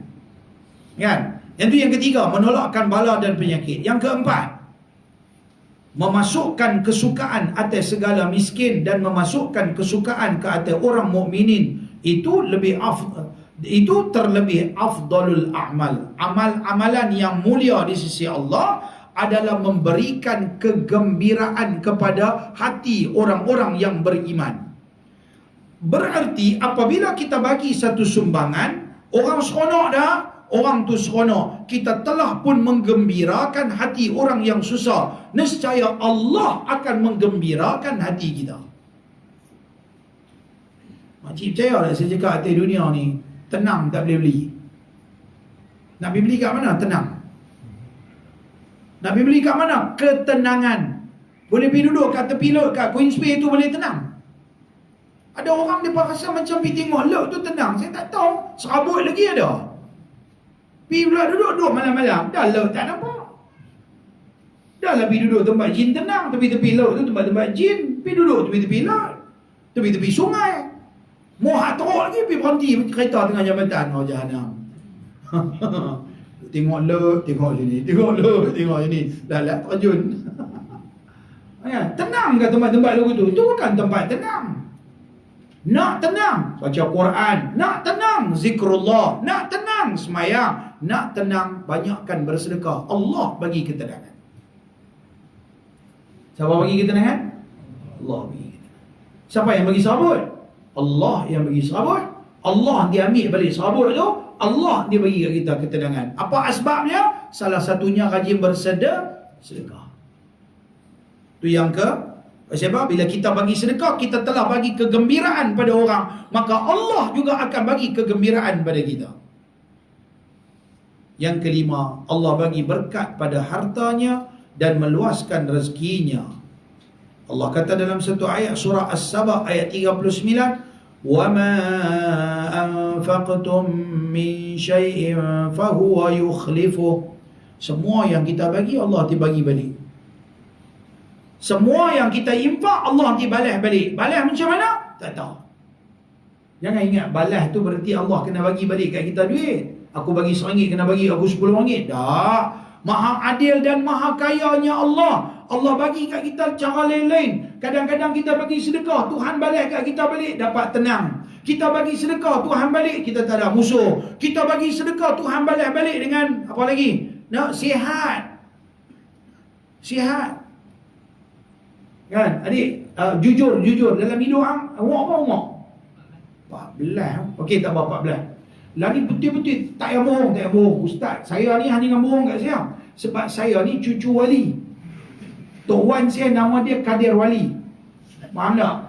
Jadi saya cucu wali. Yang jangan tipu saya, okey? Ada memang betul. Tok Wan saya nama Kadir Wali, jadi saya cucu wali kan? Jangan bohong. Betul-betul jujur dalam hati hang. Kalau hang rasa nak doa, boleh minta hang apa? Hang minta syurga, hang minta apa lain cerita lah. Semua nak itu. Dalam hidup ni hang mau apa? Mau periksa lulus ke, mau dapat macam pelajaran, dapat pangkat, dapat A ke, kamu markah comel, kamu apa? Bagi tahu. Itu semua orang mau. Ni cerita dunia ni hang mau apa? Hang mau motor ke, hang mau kereta ke? Hang mau belajar pandai ke, hang mau apa? Belajar pandai. Pasal umur bayar-bayar macam ni, kalau dia jenis faham cerdik, dia mau belajar pandai. Okey, umur dia 14. Jadi umur apa? 18. Atas sikit. Hang mau apa? Ha? Sambung belajar. Nak belajar yang tinggi lagi lah. Oh, tinggi lagi belajar. Ada yang 20 lebih. 20 lebih lah, 20 lebih. Tak ada. Tak apalah, lepas sembunyi muka semua takut kena bagi. Pergi tanya pula yang 20 lebih. Tu dia mau apa? Dia mau apa? Dia mau bini lawa. Ya Allah. Bini lawa, ya Allah. Bini putih-putih, ya Allah. Mau bini yang ni rambut merah-merah macam Mak Saleh, ya Allah. Dia mau bini lawa-lawa. Padahal dia hitam. Dia mau bini lawa-lawa. Tak apalah. Standard umur. Mai lapis macam ni, mau nak belajar, ya Allah bagi aku boleh belajar, ya Allah. Habis-habis belajar, mau apa? Mau bini, mau kerja. Minta, ya Allah bagi kerja, ya Allah. Kerja elok-elok, ya Allah. Rezeki yang halal apa mau. Minta rezeki ni. Dia minta. Mula mau kahwin, dapat bini dah. Lepas tu mau kerja. Lepas tu dah kerja, mau tambah harta. Ya Allah, bagi aku kaya, ya Allah. Bagi aku kaya, ya Allah. Bagi aku senang, ya Allah. Nak hidup senang. Masuk 30-an. Ya Allah, tolonglah, ya Allah. Anak-anak tak dengar cakap. Ya Allah. Buai-buai, ya Allah. Ni 30-an, 40-an orang ni. Ujung-ujung 30-an, 40-an. Ya Allah. Bagilah ketenangan, ya Allah. Serabut dengan anak ni. Dengan bini pun buat perangai macam. Yang bini kata yang laki pun buat perangai macam-macam. Ni mai 40-an. Mai 50-an. Doa ke? Ya Allah. 50-an, 60-an macam ni. Ya Allah bagi sihat, ya Allah. Cimanih mai dah, ya Allah. Tak mau lagi banyak umur. Sakit ni, kira nak hidup lagi. Ya apa ni? Ya Allah bagi aku sihat, ya Allah bagi hilang darah tinggi ni, ya Allah. Cimanih ni semua, ya Allah. Kira nak sihat. 30-an, 40-an nak kaya. 50-an, 60-an nak sihat. Masuk 60-an, ujung 70-an, ya Allah. Tak ada banyak minta. Bagi umur panjang, ya Allah. Last penutup lah. Doa akan berbeza-beza mengikut umur dan keperluan kita. Okey, maka antara benda yang kita akan minta rezeki. Ya memang kita minta, memang disuruh kita minta. Yang terbaiknya kita nak rezeki yang halal. Rezeki yang halal. Itu 5 kelebihan. 5 lagi kelebihan akhirat. Allah akan menaungkan bagi ampunannya pada hari kiamat pada waktu yang sangat panas. 5 jenis golongan esok di padang mahsyar selamat. 7 yang akan berada di bawah naungan bayangan arasy Allah pada hari tidak ada bayangan. Maksudnya mereka ni semua terlepas daripada soal jawab. Semua ni masuk sepantas kilat ke dalam syurga. Salah satunya seorang yang bersedekah dengan tangan kanan, tangan kiri dia tak tahu, ikhlas kerana Allah, rajin sedekah. Maka yang ni semua boleh masuk syurga sepantas kilat. Kelebihan. Yang kedua, diringankan dia punya hisab. Yalah, tak ada banyak soal. Syuk masuk. Mana-mana 7 puak ni main duduk sini. Pak, jalan terus masuk. Tak ada banyak tanya. Walaupun titian sirat tu panjang dan berliku-liku, depa boleh selangkah syuk dah sampai hujung tu dah. Macam dulu gambar tu apa main dia panggil? Apa main? Dia syuk dia boleh jalan laju tu. Kena apa nama? Flashman tu yang dia syuk hilang. Lagu tu dia langkah syuk dah sampai syurga. Salah satunya siapa? Orang rajin bersedekah. Yang kedua, diringankan hisab. Yang ketiga, diberatkan timbangan baik dia. Ya, diringankan dia punya soal jawab, income tax dia esok di akhirat senang. Tak banyak tanya. Siapa? Reta dia semua banyak dah infak jalan agama Allah. Dia tak kena ikut. Yang keempat, lalu atas siratul mustaqim sepantas kilat. Yang kelima, Allah angkat darjatnya di dalam syurga. Bayangkan dalam hadis dia kata, siapa menderma dengan nilai sebesar sangkak burung. Orang ingat sangkak burung? Katalah dalam 30, 40 ringgit, 50 ringgit. Sangkak burung. Sebesar sangkak burung tu Allah bagi kat dia mahligai dalam syurga. Mahligai. Nama mahligai besar pada banglo lagi ya. Tuhan bagi kat dia mahligai di dalam syurga. Kalau sebesar tu 50 ringgit. Kalau dia bagi 500, kalau dia bagi 5,000, kalau dia bagi 50,000, Masya Allah. Sebab tu dalam saya pengalaman duk derma ni, ya Allah. Kadang saya macam saya respect lah. Setengah orang ada satu makcik tu main daripada Teluk Bahang. Main dengan satu ustaz ni bawa main daripada Teluk Bahang. Main jalan melelong pakai tongkat. Assalamualaikum ustaz. Ya makcik, suami dia bawa pakcik tu. Dua-dua orang tak larat. Tapi main jalan duk taktir. Makcik ni dengar kata ustaz nak buat masjid ni. Masa tu awal-awal. Ni nak buat masjid ni. Makcik asal makcik nak buat wakaf. Boleh? Oh boleh makcik. Berapa makcik nak buat? 10,000. Bagi 10,000. Minggu lagi sekali tu dengar kan meninggal. Dia sempat untuk nak berwakaf. Suami dia lepas dalam seminggu 2 minggu bini dia meninggal, mai pula di madrasah. Dia mungkin nampak bini dia dah dapat satu kelebihan banyak agama, peluang untuk sedekah. Dia pun ada belen-belen. Dia pun rasa, dia kata dia mai kata mana makcik itu mai dah itu 2 minggu kan dengan makcik. Mana makcik? Makcik meninggal dah ustaz. Balik lepas seminggu jumpa ustaz tu meninggal. Allah. Laki dia mau mai bagi kau 10,000. Habis bagi 10,000, dia ni pun dalam sebulan meninggal. Nampak tak penghujung umur dia buat kebajikan? Saya nak cerita macam mana ni dia punya kebajikan. Bagi tahu pun tak mati lagi. Sebab tu saya nak pesan kat tuan-tuan, kalau tuan-tuan tak percaya, masa esok tuan-tuan mati, buat wasiat. Jumpa Abang Man, buat wasiat. Dalam wasiat tu pesan dekat dia kat keluarga kita, kalau saya mati, tolong letak handphone dengan top up RM2 pun tak apa dah. Selit celah kain-kapan tu. Sebab bila esok saya dapat dah fadilat ni semua dalam kubur, saya nak abang nak hantar ambil gambar. Faham tak? Jadi lepas mati, so makcik umpamanya makcik kalau dapat betul dapat fadilat makcik sedekah tu dapat pahala banyak. Betul apa yang kita duk baca hari ni semua, makcik hantar mesej kat Abang Man, sebab dia lagi pengurusi. Dah hantar lah. Hantar mereka man. Makcik ustaz kata itu betul semua. Saya ingat tak tidur malam pun ya. Makcik tu kan mati dah malam. Hantar mesej man. Alah, merepek tapi nak buat macam mana? Macam tu lah bahasa dia. Kalau dah tak percaya sangat dia. Inilah iman kita percaya Allah Ta'ala nak bagi ganjaran besar. Maka tak mana-mana ada peluang untuk kita bersedekah, kita sedekah. Tak sikit banyak, tak banyak sikit. Itulah kehidupan kita. Tak boleh lari, tak boleh pisah daripada bersedekah. Last sekali saya nak bagi tahu, Islam bagi dekat kita satu kelebihan. Bagi mereka yang tidak mampu bersedekah dengan wang ringgit, dia masih lagi boleh bersedekah dengan benda-benda yang lain. Infakkan dia punya tenaga ke, main khidmat cuci surau ke. Betul tak? Ada orang buat korban ke, turun main tenaga dia. Okey, ataupun dia ada ilmu dia boleh kongsi dengan orang lain ke.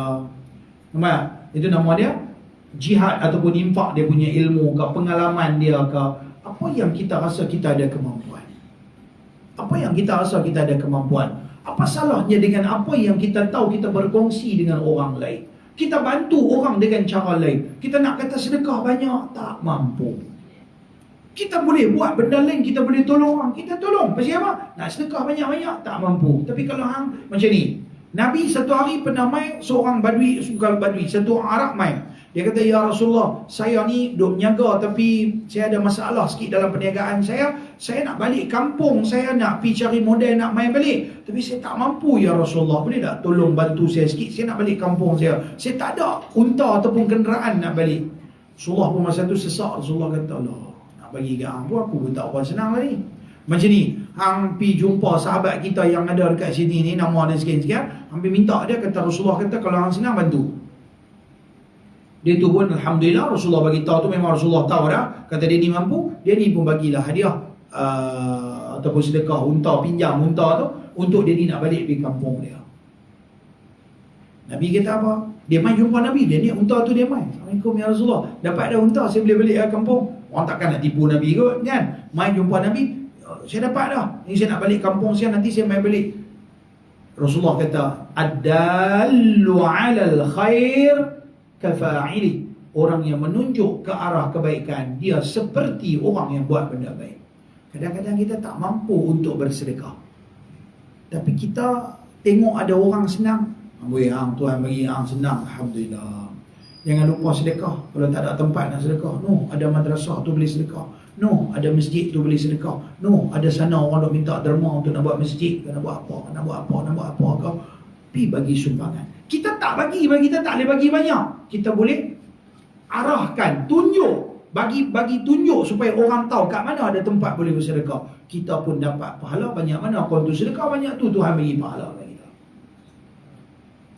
Mudah-mudahan Allah Subhanahu Wa Taala bagi kat kita kemampuan untuk kita rajin bersedekah. InsyaAllah. Boleh?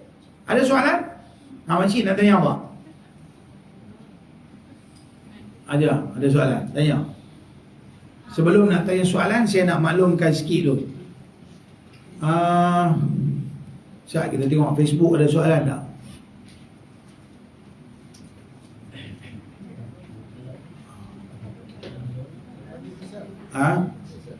Bagi. Mati tu benar, takut. Duduk dalam liang lahat yang sempit sorang-sorang, bayangkan. Tu yang semua getik kaki nak garu tak boleh tu.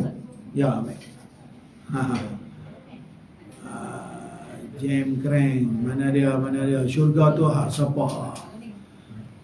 Saya nak kasih sayang Allah Subhanahu Wa Taala kepada saya. Itulah saya impikan. Hidup dan mati hanya mendapatkan kasih sayang Allah dan Rasul. Rajin bersedekah.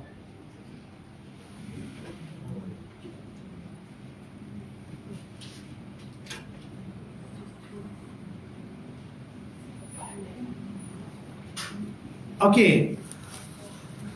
Soalan. Assalamualaikum Ustaz. Kalau kita seorang anak, bila bersedekah, niat sedekah kita nama ibu bapa kita yang meninggal dunia. Boleh? Sebagai anak-anak kita nak bersedekah dan kita nak niat wakafkan untuk mak ayah ataupun siapa-siapa. Boleh? Siapa pun boleh. Imam Syafi'i mensyaratkan apabila kita sedekah, lepas sedekah tu kita baca doa, ya Allah, sampaikanlah pahala sedekah aku ini kepada sekian-sekian orang, pada mak ayahku, Allah yarham mak ayahku, ataupun kepada siapa-siapa, mudah-mudahan sampai pahala tu kepada mak ayah kita. Boleh? Buat wakaf. Jangan lupa buat wakaf. Tadi saya abang tu buat pasal apa? Sekali bagi, pahala dia duduk jalan tak ronti-ronti. Tapi ingat, baik nama wakaf, baik nama sedekah sabil, kedua-duanya adalah sunnah Nabi. Maka buatlah kedua-dua. Nak bagi makan ke orang pun buat, nak bagi wakaf untuk masjid pun buat. Ambil semua fadilat dan kelebihan. Okey, apa perbezaan dan kedudukan antara afdal dan harus? Afdal tu benda yang digalakkan dan terlebih utama. Harus tu benda tu bersamaannya. Okey, kira tak ada apa, boleh buat ya. Apa hukum setiap kali solat di surau saya masbuk, sedangkan saya boleh mai awal antara rakaat kedua dan ketiga, saya baru masuk surau. Buat apa lambat-lambat? Orang nak ambil fadilat semayang awal, tak dapat takbiratul ihram beserta dengan tu imam. Apa kelebihan orang yang takbiratul ihram beserta dengan tu imam? Dalam satu riwayat, siapa dapat fadilat takbiratul ihram beserta dengan tu imam 40 waktu, maka dia selamat daripada sifat munafik. 40 waktu dia aman daripada sifat munafik. Mati dia sebagai orang yang benar-benar beriman. Allah angkat sifat munafik yang ada pada diri dia. Habis itu dah, kalau kita boleh main awal saja, kita nak main lewat, buat apa? Kalau kita main lewat, kita pergi singgah main yang balik, lepas tu kita main sini, itu lain cerita. Ni dah, kita boleh main awal saja, kita duduk alik-alik, tunggu orang dekat kanan habis, tengah-tengah semayang, baru kita nak masuk semayang. Itu saja, melepaslah kita punya kelebihan, jangan tinggal. Kalau kita terjumpa duit, boleh tak kita ambil dan masukkan dalam tabung masjid atau surau? pada asasnya saya kata tak boleh. Sebab pada asasnya tak boleh. Setiap duit dan barang yang dijumpai, nombor satu, perlu diwar-warkan. Perlu diwar-warkan pada orang ramai. Okey? Dan sekiranya ianya tidak dituntut, maka diberikan kepada Baitul Mal. Masalah kita ni nak bagi ke Baitul Mal pun payah. Kadang-kadang macam tak patut pula nak pergi sekupang nak bagi ke Baitul Mal. Takkan duit sekupang tu nak transfer masuk kat duit Baitul Mal, kan? Maka jadi macam payah. Jadi paling-paling tidak, yang pastinya bukan kita punya, kita tak boleh ambil. Maka kita masukkan dalam tabung surau, tabung masjid, supaya benda tu digunakan untuk kegunaan orang ramai. Yang pastinya bukan kita punya, tak boleh guna. Yang ni saya suka cerita tajuk ni. Satu hari satu orang tanya kat saya dalam kuliah. Dia kata, "Ustaz, Assalamualaikum Ustaz, saya ni kira bagus Ustaz, kira beruntung tau hidup saya." Dia kata, "Laki. Saya rasa macam saya laki, saya hidup ni beruntung. Pasal apa? Hari-hari saya jumpa duit. Sekali jumpa 50, sekali jalan-jalan jumpa 30, sekali jumpa 20, sekali jumpa RM5. Hari-hari." Soalan dia, "Boleh tak saya ambil duit tu?" Maka saya jawab kat dia macam ni. Jawapan dia macam ni. Nak dengar jawapan dia? Jawapan dia macam ni. "Bukan kau yang punya." Sambung. Ahmad Albab yang punya. Jadi kalau bukan kita punya, tak boleh ambil. Boleh faham tak? Bukan kita punya, tu suruh ambil. Dah ni saya beruntung laki. Laki apa? Kalau benda tu dalam rumah hang, ambil lah hang punya. Kalau luar rumah, orang lain punya, bukan hang punya, tak boleh ambil. 5 adik tak boleh ambil. Kalau faham lagu tu, Alhamdulillah. Naik lift nak pergi naik, Allah, duit siapa je tu? Yang ni untung, ni rezeki aku hari ni. Tu orang tak panggil rezeki lagu tu. Jangan cari pintu neraka, okey? Sini ada badan pengurusan. Bagi kat orang yang menguruskan ni, ada baik duit jatuh, iklan dalam ni, siapa-siapa punya, main ambil. Habis, tu suruh ambil. Buka jangan. Biar bagi pihak yang berwajib, mereka buka, mereka cari. Sepatutnya macam tu. Tapi dia kata, saya tak pernah pergi Jepun. Tapi dia dengar orang yang pergi Jepun cerita pula kalau di Jepun ni, barang-barang kalau hilang, mereka lebih amanah, lebih jujur. Siapa kita pergi Jepun? Macam tu lah budaya mereka. Tak pernah hilang barang. Tak pernah hilang barang. Sini? Sini doktor ramai. Ini tak pakat. Tinggal pun hilang. Oh tu ya? Oh. Jam. Kalau tak ada orang punya rezeki nama alamat. Yalah. Pun hilang. Nak kata apa lah. Saja setengah ambil orang. Ilmu tak ada, iman tak ada, dia tak takut syurga neraka apa pun tak takut, dia kira apa boleh ambil. Makcik kata di sini, kami pergi itu ceramah kat surau apa yang Tanjung kita pergi, flat tu, belah-belah Tanjung. Apa nama flat tu? Tu Seri Pinang apa bala tu nama Tanjung, flat tu, flat baru sikit. Kami lalu nak pergi kat surau tu. Ni apa? Parcel ni orang order online ni. Ya Allah, berlambat-lambat lempak kat bawah flat tu tu. Siapa nak ambil? Bukanlah siapa nak ambil. Tak ada siapa jaga. Dia lempak banyak-banyak situ. Semua geng-geng flat di atasnya. Oh. Kalau duduk dengan manusia yang tak amanah ni, Pekerja tak tanggungjawab. dah bukan. Mereka letak di satu tempat situ, jadi longgok. Jadi kira macam tak ada lah jaga apa semua, tapi nasib lah. Tak ada keselamatan. Tapi saya nak abang kata, ya Allah, kalau dapat penduduk-penduduk yang amanah, dia main cari barang dia, dia ambil. Kalau yang main tak amanah, dia buat apa? Dia angkut habis semua. Amanah dia boleh angkut, dia pegang goncang, ni berat, ambil. Apa ke, tidak. Sebab tu, nasib lah. Kita duduk di tempat banyak orang ada iman, Alhamdulillah. Kalau banyak orang tak ada iman, maka dia kira apa? Hang punya, aku punya apa aku punya. Habis cerita tu. Okey, bagi mengakhiri program untuk malam ni, buka soalan ni, besok tak habis lagi. Cukup dah ni soalan. Kemudian saya nak maklumkan kalau siapa-siapa ada rezeki pada kami di madrasah kami di Balik Pulau, start daripada minggu ni, minggu duk main ni hari Ahad, dan setiap hari Ahad kita ada buat pengajian. Nanti makcik pergi pula lah mengaji hari Ahad. Setiap hari Ahad pukul 9 pagi sampai pukul 12 tengah hari. Ada kuliah dua. Kuliah duha lah. Pukul 9 sampai pukul 12. Minggu ni pagi pukul 9 sampai pukul 10 saya baca kitab tafsir 1 jam. Kemudian rehat saat mayang duha. Kemudian akan disambung oleh Tok Guru, nama dia Maulana Husin Abdul Qadir Al-Yusufi, pakar hadis daripada Kelantan. Ni ulama besar ni. Bawa anak-anak kita, bawa anak cucu kita, pergi jumpa, pergi salam, pergi mengaji, pergi duduk. Mudah-mudahan esok dapat syafaat tuan-tuan guru alim ulama. Minggu depan pula saya buat forum 5 mamu. Tiap hari Ahad. Tiap-tiap hari Ahad. Tiap-tiap hari Ahad ada mengaji. Bukan takat mengaji lah, suruh pun ada. Itu dia. Itu dia. Habis-habis makan pukul 12, suruh bagi kenyang, balik. Tu dia. Mengaji free, makan pun free. Cuma tinggal lagi tak suap masuk dalam mulut dah. Tu dia. Sampai lepas tu punya nak pergi mengaji. Panggil tok guru kata-kata main duduk mengajar di situ. Jadi ambillah kesempatan untuk buat program berkelah anak beranak, pergi mengaji. Berkelah maksudnya pergi mengaji di situ setiap hari Ahad. Jemput tuan-tuan semua setiap hari Ahad pergi ke Kampung Permatang Pasir, balik pulau. Siapa tak tahu nak pergi, tanya kat makcik. Dia pergi dah. Okey?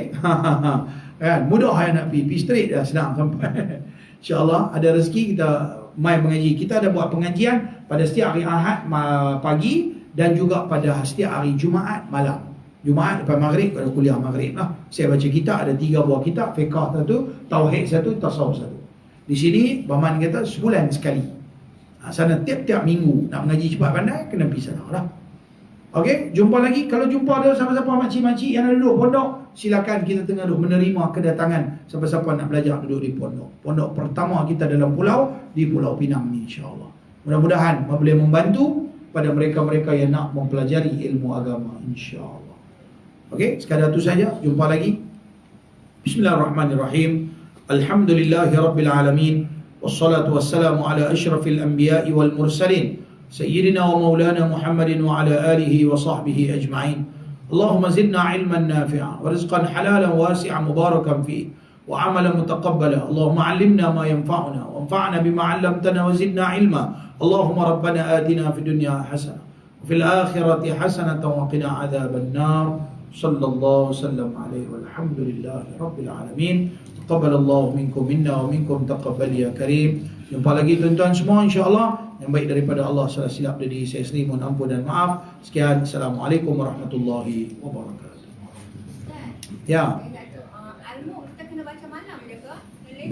Boleh lah baca bila pun tak apa.